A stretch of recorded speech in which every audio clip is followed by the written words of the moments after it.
Very good morning to you. Welcome to Breakfast with John Kay and Louise Minchin. Hello. Our headlines today. A tax rise to fix social care. MPs will vote later on plans for a £36 billion injection for health services.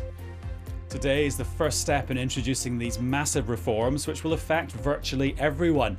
But the big question hanging over them is, will they work? And who's paying and how much? Good morning. I look at what it means for you, your family and your business. More than 1,000 migrants have crossed the Channel by boat in the past 2 days alone. Today, the Home Secretary will meet her French counterpart to demand more action to stop the crossings. Almost 6 years after the Paris terror attacks which killed 130 people, 20 men will go on trial today. Good morning. Scotland are victorious in Vienna. That win over Austria sees them take a huge step towards a place at their first World Cup finals in 23 years. It lost its funding just 5 years ago, but wheelchair rugby still managed to clinch gold at the Paralympics. Two of the stars are going to join us here in the studio to tell us how they did it. And whilst it's another hot day for many of you in parts of Wales, southwest England and the Channel Islands, where we got close to 31 degrees yesterday, signs of change, cloud, the risk of thunderstorms. I'll have your full forecast here on Breakfast.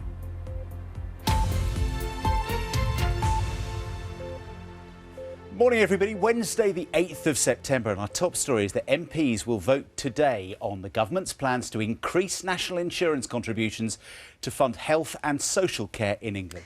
Ministers say it will raise £12 billion a year, which will be used to tackle the NHS backlog caused by the pandemic and boost social care funding.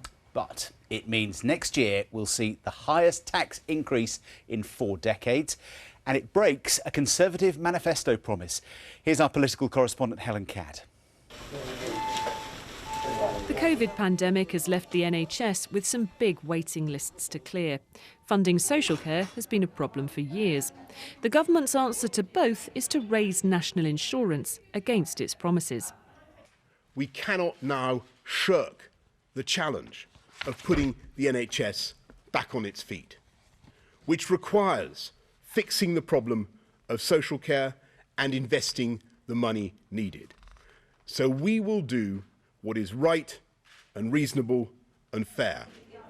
The rate of national insurance will go up for everyone from April next year by 1.25 percentage points. From 2023, it will show up on payslips as a separate charge, the Health and Social Care Levy. The government says it will raise £12 billion a year.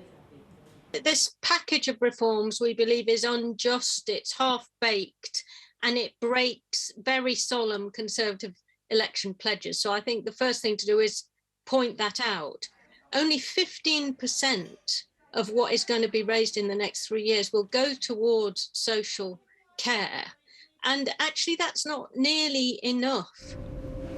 That's because, to start with, most of the money will go towards clearing the backlog in the NHS before social care gets a bigger share. I'm not messing. From October 2023, nobody in England will have to pay more than £86,000 over their lifetime for care. But there are worries in the sector. The problem here is that people who aren't paying for their own care because they haven't got any money, or because it's run out, they are dependent on the state to pick up the tab. And the amount of money councils have to fulfil that responsibility hasn't kept pace with the growing demand, both from older people, but from disabled people of working age as well. So those holes in their budget have continued to grow over the last 10 years or so. And nothing that was announced really starts to fill those back up again. Working people across the UK will pay the charge. The care plan is for England, but Northern Ireland, Wales and Scotland will get more money to decide how to spend. Boris Johnson hasn't ruled out putting up more taxes in future. It's expected MPs will vote for this rise later, but there are still lots of questions about how it will all work. Helen Catt, BBC News, Westminster.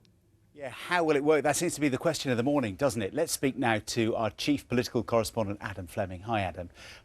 There are a lot of questions still unanswered, aren't there, about the practicalities of this?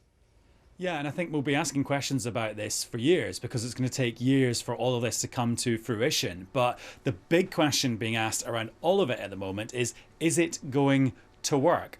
Will this money, which is initially to pay to clear up the backlog in the NHS because of COVID, be enough? And will the NHS actually be able to deal with that backlog in a way that means everyone gets good quality care over the next few years?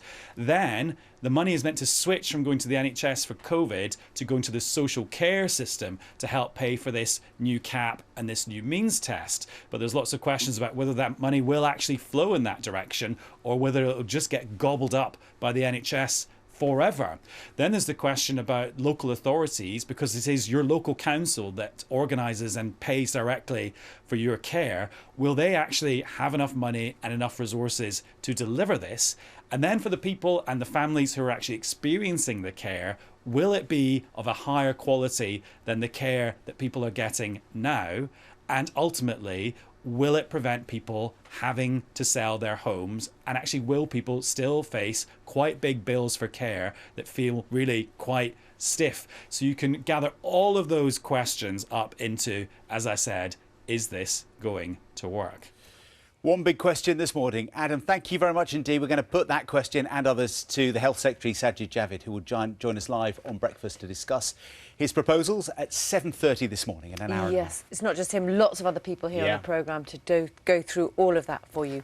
The Home Secretary, Priti Patel, is meeting her French counterpart today to discuss migrant crossings. According to the Home Office, 785 migrants arrived here in the UK on Monday alone this week after crossing the Channel in small boats. Simon Jones joins us from Dover, where you've been all week, and still these crossings continue, don't they? Morning. Morning. Yes, this time yesterday we were predicting it was going to be another busy day in the Channel, and it certainly proved to be that. I understand around 400 to 500 migrants made the crossing yesterday. On Monday the figure was even higher, almost 800 people on 27 boats, and that gives you an idea of the tactic now being used by the people smugglers. They're launching wave after wave of boats from the shore in northern France to try to overwhelm the authorities, and they certainly seem to be doing that. Today, the Home Secretary, Priti Patel, is going to meet her French counterpart, Gérald Darmanin, at a meeting of G7 interior ministers in London. I think it's going to be interesting to see what approach she takes, because on Monday, at a private meeting with Conservative MPs, she said she was really angry and she was threatening to withdraw some of the money that Britain had promised to give France to try to stop the crossings.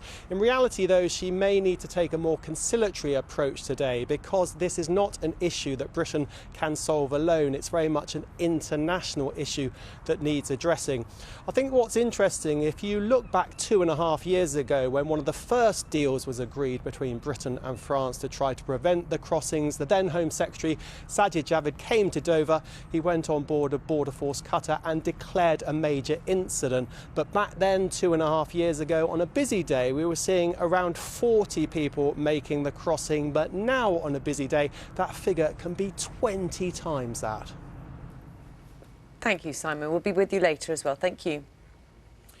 The United States has criticised the makeup of Afghanistan's new interim government, which includes figures who are accused of mass killings.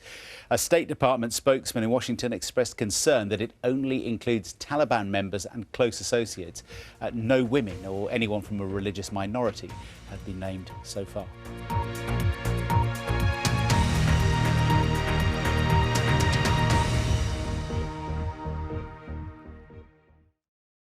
See the headlines as they happen and watch BBC News live in the app and get the full story with bbc.co.uk/news. Follow the story for all the latest with BBC News.